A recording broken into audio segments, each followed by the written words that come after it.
Otra vez estoy en la tierra, recordándome que soy hijo del Caribe, que puedo entrar y salir en la piel y en la ropa de otros. Y en esta tierra barbadense, hallar los pasos de Carpentier como tenía mi edad. Pero como él, tengo identidad propia.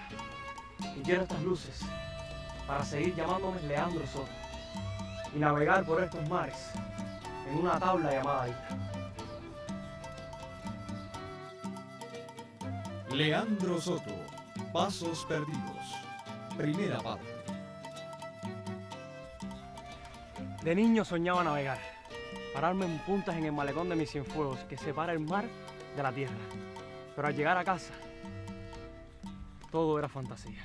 A los 5 años, mi familia se mudó a una casa que está frente al malecón y el tiempo, la humedad, empezó a manchar las paredes y empezaron a surgir como unos hongos de humedad que soltaban la cal, hacían soltar la cal. Esto era como a la altura de mi vista, un niño pequeño, y las manchas se empezaban a convertir en imágenes, algunas que no me gustaban mucho.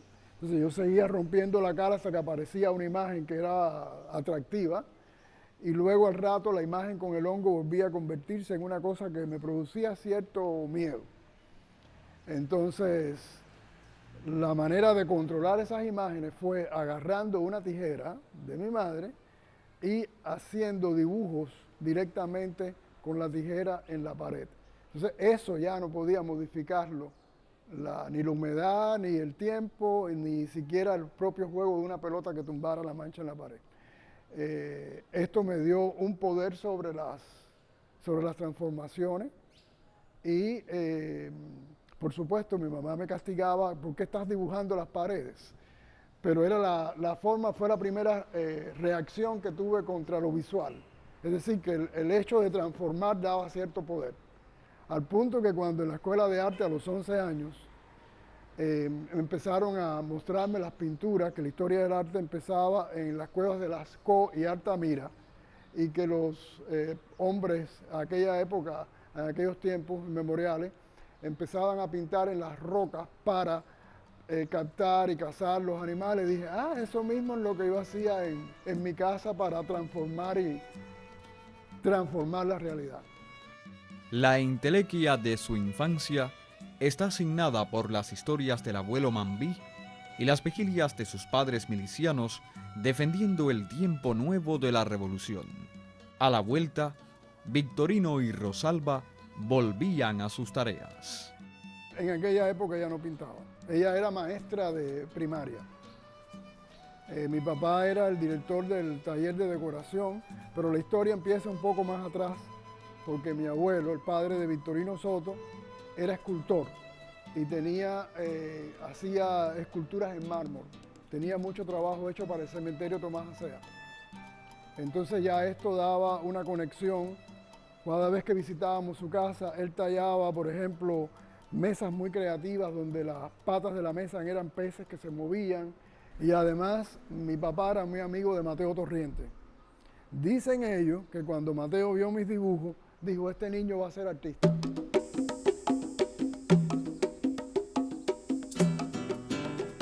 Cienfuegos tenía unos carnavales sumamente creativos. Recuerdo que el Teatro Terry, que este lugar incluso fue mi primer trabajo profesional cuando me gradué de la Escuela Nacional de Arte. En este teatro el Centro Dramático puso una apuesta extraordinariamente visual que se llamó El Sombrero de Paja de Italia, y eso se me quedó en la memoria como también una posibilidad artística, el hacer teatro.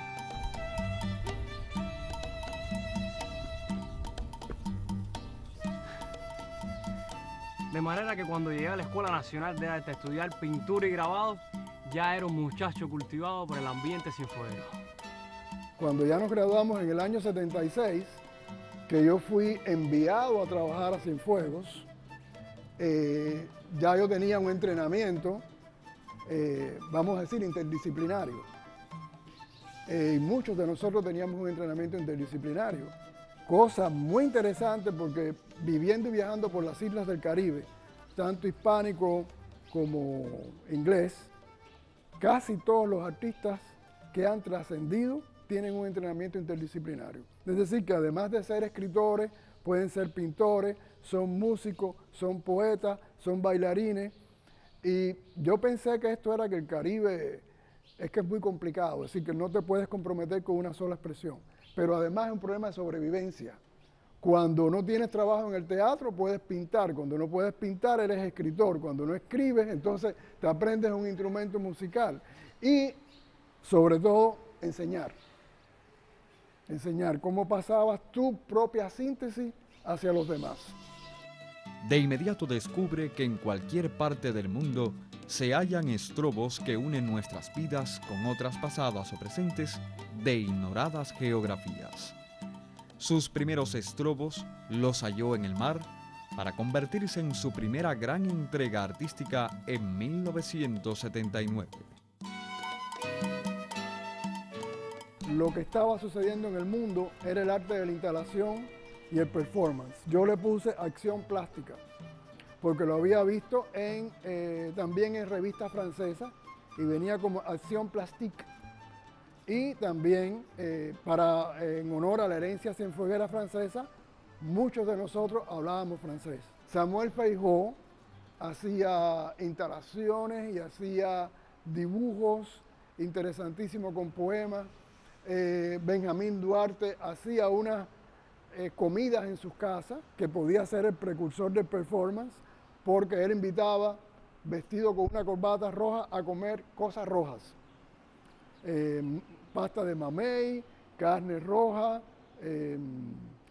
tamarindo, jugo de guayaba, todo lo que fuera rojo. Otro día invitaba a comer cosas blancas, entonces era arroz, la clara del huevo, todo lo que coco.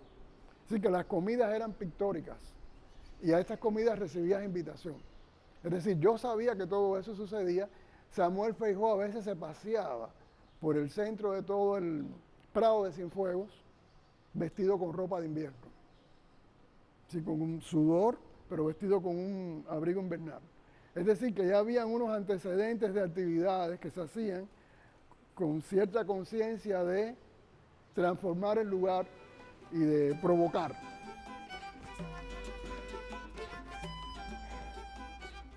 En nuestras vidas son necesarios los retoques. Sentarse a meditar o meditar luego de atravesar el ojo del huracán. Lo importante son los retoques de tus pisadas por la vida. Yo no tuve nunca la menor resistencia para hacer los performances y las instalaciones. Es decir, hubo una comprensión inmediata de que lo que yo estaba haciendo era arte. Y aceptado además. Tanto con El hombre y los estrobos, que fue en la al final de Punta Gorda, buscar las sogas ya que los pescadores abandonaban y con esas sogas hacer instalación sobre una superficie blanca. Luego las latas que estaban puestas en la Avenida Cero, usando como estructura la pavimentación de la calle. Las latas, ahí se tomaba cerveza, venían los carros, las aplastaban, creaba una figura especial en la lata. Entonces yo quería que la gente viera lo que había en la lata, entonces vamos a ponerlas de una manera que se vea racional para que la gente pueda pasar a observarla. Efectivamente, los carros iban muy despacio, la gente que pasaba se preguntaban qué hacen estas latas aquí y las miraban. Y la otra muy interesante, que es Ancestros, en la ceiba que está en la Laguna del Cura, porque la ceiba tenía por el interior un espacio hueco, y yo había investigado en esa época que la ceiba era el árbol sagrado de los indígenas de Cienfuegos, porque la ceiba, cuando tronaba, la ceiba produce un aislamiento contra el trueno. Es decir, a una palma le puede caer un trueno, pero la ceiba jamás. Y la ceiba era vista como las raíces que conecta el mundo de la tierra con el cielo. Por tanto, cuando la migración africana a Cuba, la ceiba fue usada similar al baobab en África, también como un árbol sagrado. Hacer esa instalación en la ceiba, puse guitarras españolas, puse mazorcas de maíz, es decir, combinando todos los elementos culturales que se han dado cita en esta área, pero el concepto de la instalación como tal yo lo había visto en los altares que se le hacían a los orichas, aquí en Cienfuegos. Es decir, que el concepto era africano, la planta, la ceiba sagrada indígena, los elementos venían desde España, podían ser mexicanos, podrían ser de cualquier indígena, pero el concepto en sí era afrocubano, vamos a decir. Y así se descubre, ácido e inconmovible, a una filosofía. Vengo del sol y hacia el sol voy.